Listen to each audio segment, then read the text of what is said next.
Pemirsa, kita ke informasi terpopuler yang pertama, mobil nasional meluncur di 2027. Menteri Perindustrian Agus Gumiwang Kartasasmita mengatakan konsep mobil nasional atau Mopnas yang dicanangkan Presiden Prabowo Subianto sudah siap. Kementerian Perindustrian terus mempercepat persiapan proyek mobil nasional sebagai salah satu agenda strategis untuk memperkuat kemandirian industri otomotif Indonesia. Menurutnya, pembahasan teknis dan konseptual Mopnas telah dilakukan antara Kemenperin dan PT Pindad Persero. Dia menambahkan Kemenperin dan Pindad telah membahas detail berbagai aspek fundamental mobil nasional, mulai dari jenis kendaraan yang akan diproduksi, strategi harga, strategi pemasaran, terutama soal pelayanan purna jual. Dia menjelaskan selain aspek produk dan pasar, Kemenperin dan Pindad telah mendalami konsep teknologi yang akan digunakan serta proses produksinya. Dalam diskusi tersebut dibahas pula aspek pembiayaan termasuk sumber pendanaan yang akan dimanfaatkan untuk mendukung pengembangan Mopnas. Di sisi lain, dia mengungkapkan pihaknya kemungkinan untuk mengundang mitra lain juga telah masuk dalam pembahasan guna memperkuat kemampuan produksi, pendanaan maupun transfer teknologi.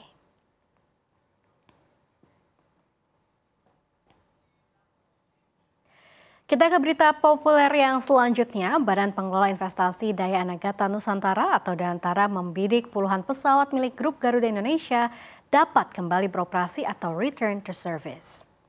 Managing Director Dayantara Febriani Edi mengatakan hal itu menjadi prioritas karena banyak pesawat yang berhenti beroperasi sementara atau grounded sejak pandemi COVID-19.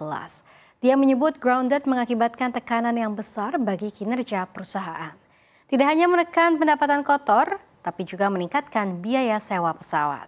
Akan tetapi dia mengaku rencana prioritas ini merupakan pekerjaan besar yang tidak mudah dilakukan.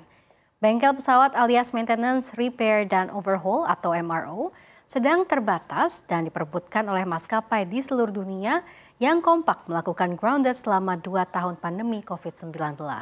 Oleh karena itu, suntikan modal sebesar Rp23,67 triliun dan private placement tidak serta-merta dapat memperbaiki kinerja perusahaan. Febriani tidak dapat memberikan rincian jumlah pesawat yang di-grounded, dia hanya menyebut jumlahnya mencapai puluhan unit. Dan paling banyak merupakan pesawat Citylink Indonesia, entitas usaha Garuda.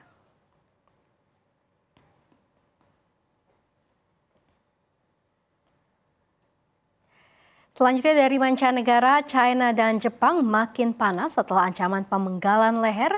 Kini China memanggil Duta Besar Jepang di Beijing terkait pernyataan Perdana Menteri Sanae Takaichi soal Taiwan. Takaichi sempat mengatakan kepada parlemen Jepang bahwa serangan bersenjata terhadap Taiwan dapat membenarkan pengiriman pasukan untuk mendukung pulau itu di bawah pertahanan diri kolektif. Ia berujar jika keadaan darurat di Taiwan memerlukan kapal perang dan penggunaan kekuatan, maka itu dapat menjadi situasi yang mengancam kelangsungan hidup Jepang. Mengutip AFP, Wakil Menteri Luar Negeri Sun Weidong memanggil Duta Besar Jepang dan untuk China, Kenji Kanasugi, pada Kamis. Ini terlihat pernyataan yang dipublikasikan pada situs web Kementerian Luar Negeri Beijing pada Jumat.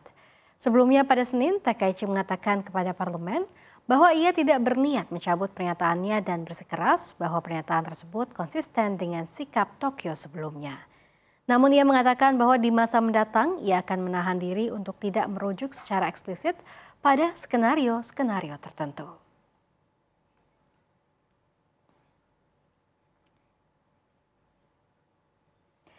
Kita ke berita terpopuler yang terakhir, momen unting antara Presiden Amerika Serikat Donald Trump dan Presiden Suriah Ahmad al-Shara.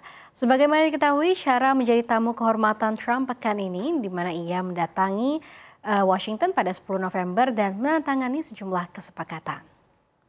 Momen ini langka mengingat Shara sebelumnya merupakan buronan Amerika Serikat dan terkait jaringan Al-Qaeda Hayat Tahrir al-Syam. Shara sendiri menjadi Presiden Suriah sejak rezim Bashar al-Assad runtuh 8 Desember 2024 lalu. Mengutip Times of India dan Times of Israel, pada Jumat, Trump berbagi momen bahagia dengan Shara ketika ia menawarkan parfum favoritnya kepada mantan pemimpin yang kepalanya pernah dihargai 10 juta dolar Amerika Serikat atau 167 miliar rupiah itu.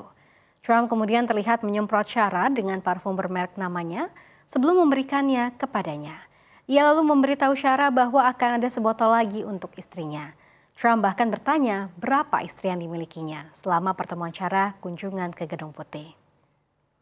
Syara tampak geli dengan pernyataan itu. Ia tertawa dan membenarkan bahwa ia hanya punya satu istri. Kunjungan Syara ke Gedung Putih adalah yang pertama oleh seorang Presiden Suriah. Ini terjadi setelah AS mencabut status teroris dari dirinya. Direktur Program AS di International Crisis Group, Michael Hanna menyebut, kunjungan Syara ke Gedung Putih sebagai momen yang sangat simbolis bagi pemimpin baru negara itu.